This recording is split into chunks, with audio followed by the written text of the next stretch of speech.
इसको राइट्स क्यों नहीं मिल रहे? हुकूमत यहाँ पे क्या कर रही है कि इतना टैक्स हम उसको दे रहे हैं, हर चीज़ पर, मेरे कपड़ों पर, मेरे मोबाइल पर, हर चीज़ पर, ये हम जो पहनते हैं, जो सुनते हैं, जो चीज़ हम उस पर टैक्स दे रहे हैं। अब वेस्ट मीडिया, जैसे हम टॉपिक बांग्लादेश का जिक्र कर रहे हैं, वेस्ट मीडिया ये कह रहा है कि जो इंडिया है वो बांग्लादेश के साथ ठीक नहीं कर रहा, और डॉक्टर अजय शंकर ने कहा हम तो उनके साथ डिप्लोमेटिक वे में चल रहे हैं, हम तो कुछ बुरा नहीं कर रहे। तो आपको क्या लगता है कि क्योंकि इंडिया ही बांग्लादेश को सपोर्ट कर रहा था, आज भी कर रहा है, कल भी कर रहा है, और क्योंकि इसके अलावा तो उसका बॉर्डर नहीं, तो इंडिया से बिगाड़ के बांग्लादेश को कितना नुकसान पहुंचा? और हमारा भी बताएं कि हमने पाक और इंडिया की दोस्ती को प्रमोट नहीं किया बल्कि दुश्मनी 1947 का। अंकल से ही बात करेंगे, हमें कितना नुकसान पहुंच रहा है? यार हमें इस टाइम इतना ज़्यादा नहीं पहुंच रहा है। इंडिया जो है वो हमेशा डिप्लोमेसी की बात कर रहे हैं, वो जहाँ पर उसका फ़ायदा होता है वो हमेशा वहाँ पे जाता है। ठीक हो गया। इंडिया जब शेख हसीना वज़ीर-ए-आज़म थी तो उसको फ़ायदा था क्योंकि वो इंडिया के साथ थी।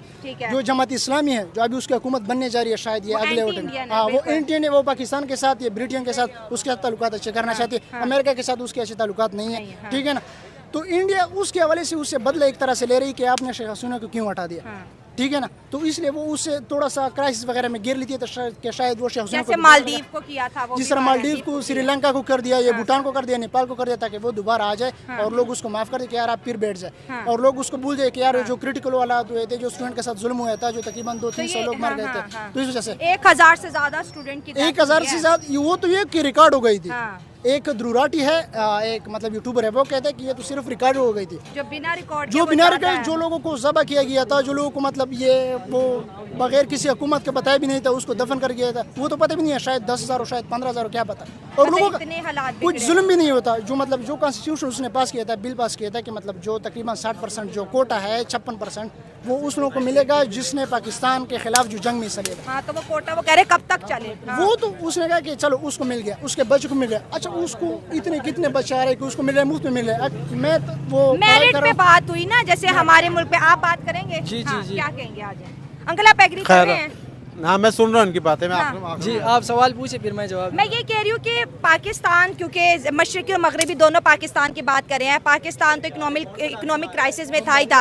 बांग्लादेश जिसको टेक्सटाइल इंडस्ट्री की वजह से वो दुनिया के अंदर बहुत ज़्यादा फेमस हो रहा था कि बांग्लादेश की टेक्सटाइल बड़ी तेज़ी से जो है ऊपर की तरफ जा रही है, उनका जो है एक्सपोर्ट जो है बढ़ता चला जा रहा है। अब जब उन्होंने इंडिया के खिलाफ नारे लगाए, आज 16 कमोडिटी बैन हो गई है, रूस ने भी उनसे लोन मांग लिया, और उनके जो खजाने हैं सेम हमारा वाला हाल हो रहा है, तेज़ी से खाली हो रहे हैं। तो इंडिया और बांग्लादेश की दुश्मनी का इस रीजन पे क्या असर पड़ेगा? डेफिनेटली जिस तरह अगर हम देखे जाएं तो पॉलिटिकल साइंस जो या पॉलिटिक्स ये डायनामिक्स है, ये वक्त के साथ चेंज होता रहता है। तो ये पॉलिटिकल इश्यूज है, ये बांग्लादेश इस पर काबू पा लेगा। जिस तरह कि शेख हसीना वाजिद ने मुल्क को हाईजैक कर लिया था और वो लोगों को अलाउ नहीं कर रही थी कि, लेकिन सर उसके दौर में तो बांग्लादेश आगे बढ़ा, उसने इंडिया से ताल्लुकात बेहतर किए, सस्ती चीज़ें उनको लेके दी, ट्रेड ओपन की। आज वो अपनी ही वो कहते हैं ना लीडर को गद्दार कह रहे हैं, जिस तरह उन्होंने जो है शेख मुजीबुर रहमान के स्टैचू को जिस तरह से उन्होंने तोड़ा। डेफिनेटली हम अगर हम देखें तो दूसरे एस्पेक्ट से तो शेख हसीना वाजिद ने भी बहुत ज़्यादा एट्रॉसिटीज़ कमिट किए और ब्लंडर्स कमिट किए हैं, बिल्कुल किए हैं, क्योंकि वो जो है वो एक परफेक्ट कोई नहीं हो सकता।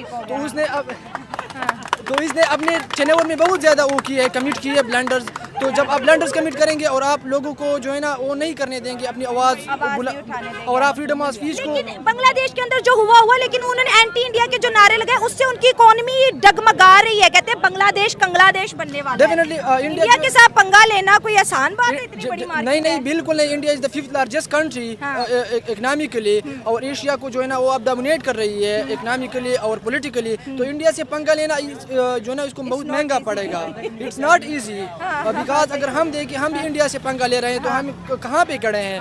वी आर टीम तक नहीं भेज रहे बल्कि वो तो एक दूसरा वो स्पोर्ट्स को है। एटमी ताकत तो हम रखते हैं, फिर भी क्या बात है, एटम बम के आगे कुछ नहीं बनाना। बिल्कुल ऐसे ही है। अब चाइना की आप बात करते हैं, हम चाइना के साथ दोस्ती नहीं, चाइना हमें कितनी बिजनेस देता है, सोलर पैनल्स, इन्वर्टर्स, हमारी लाइट बिल्कुल फ्री हुई है। फ्री नहीं देता, पैसों की। हम अगर देखे जाए तो यहाँ पर ऐड करना चाहूँगा, ये भाई बात करें, मैं कब से सुन रहा हूँ ये चाइना पाकिस्तान की दोस्ती। मैं आपको याद दिला दूँ, फाटक इलाके से $6,000 अरब, ये सुन ले, $6,000 अरब वो तंबा लेकर चाइना गया मुफ्त में, वो किसका हिसाब देगा? सी पैक इसलिए तो बनाया हमने, उन्होंने सी पैक बना तो दिया आप लोगों को। सी पैक से अभी तक हमें 1 रुपए का फायदा मुझे पता है, किसी को बिजनेस मिला है मुझे पता है। सी पैक जो है ये चाइना का एक कॉलोनाइजेशन की तरफ हम जा रहे हैं। चाइना हमें जिस तरह ईस्ट ईस्ट इंडिया कंपनी आई थी you know for the sake of trade and they with the passage of time they colonized us, इस तरह चाइना भी आ रहा है and they will colonize you know very soon, because ये जो सी पैक है ये इसको आधी से ज़्यादा दुनिया जो है ना इसके साथ वो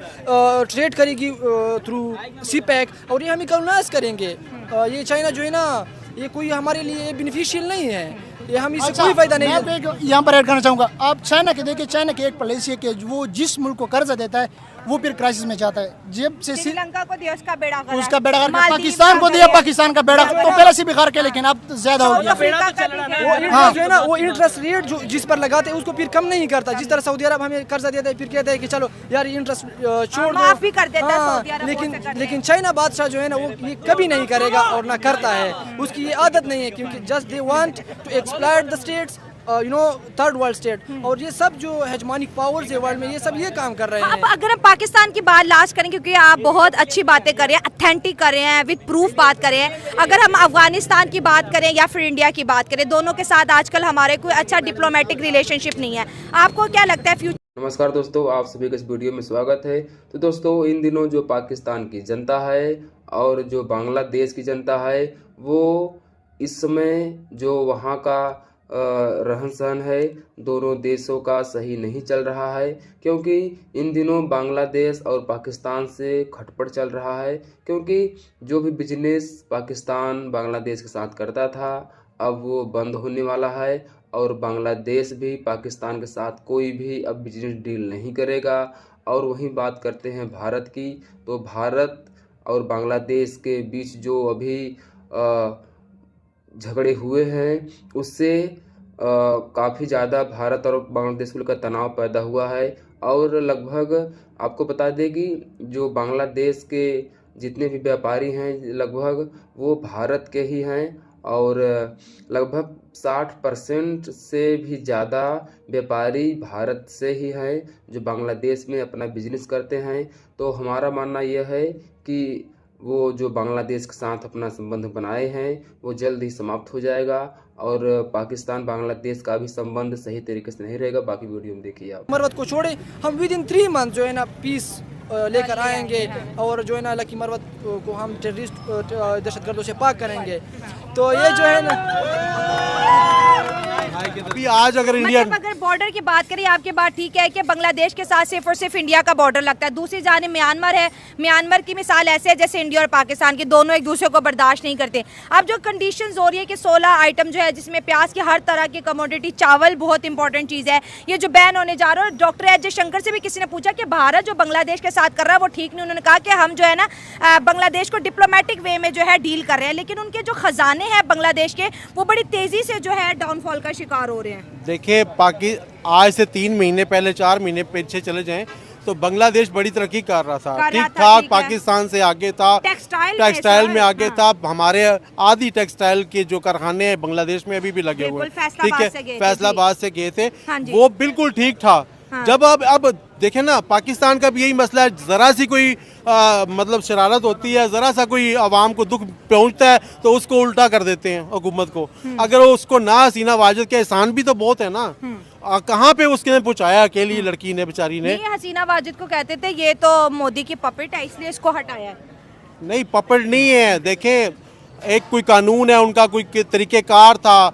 ये हम जो है ना रोना याद रखते हैं, हंसना याद नहीं रखते हम लोग। इतने सालों में देखें पाकिस्तान से अलग हो के